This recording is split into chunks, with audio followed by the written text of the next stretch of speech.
իմ գիտակից կյանքը ապրել եմ Երևանում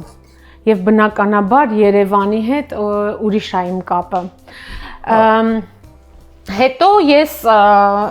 Փարիզ գնացել եմ որպես ուսանող, տենց ես շատ բոհեմական կյանք եմ ունեցել, ամբողջ օրը թանգարաններ, թատրոններ։ Հիմա պատկերացնում եմ, եթե ընտանիքիս հետ, երեխեքիս հետ գնամ Փարիզ, չեմ սիրի։ Այդ մետրոյի մեջ, տենց մի ոտը դուրս, տենց կախված զորով գնում ես։ Այդ կյանքը երևի ինձ հարմար չի էլ Փարիզի, ես տենց եմ մտածում։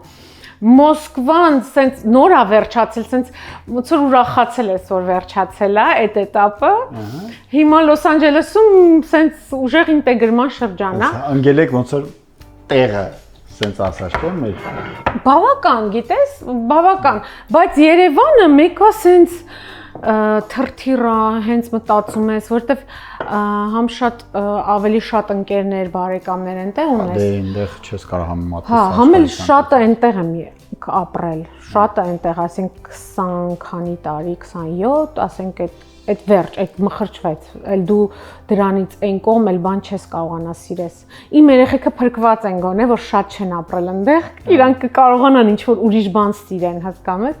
Չնայած իրանք էլ են մի քիչ ֆանատիկ, գնանք Երևան, գնանք Հայաստան, տենց բաներ ունեն։ Հա, բանաններ չէ սիրել։ Բոլոր մրգերն սիրում եմ։ Հա, մի խոսքով ստեղ որոշեցինք Լոս Անջելես, Գլենդել։ Չէ, Երևան։ Երևանը չենք համեմատում։ Երևանը միշտ Երևան է։ Երևանը համար 1 քաղաքն է աշխարհում, չէ՞։ Հայտնի։ Հաստատ։ Իսկ հիմիկվա համար գուցե էսա ճիշտ, գուցե, չգիտեմ, էլի չգիտեմ։ Հիմա որ խոսենք, պիտի փիլիսոփայեմ դրա մեջ։ Չէ, չենք ուզում։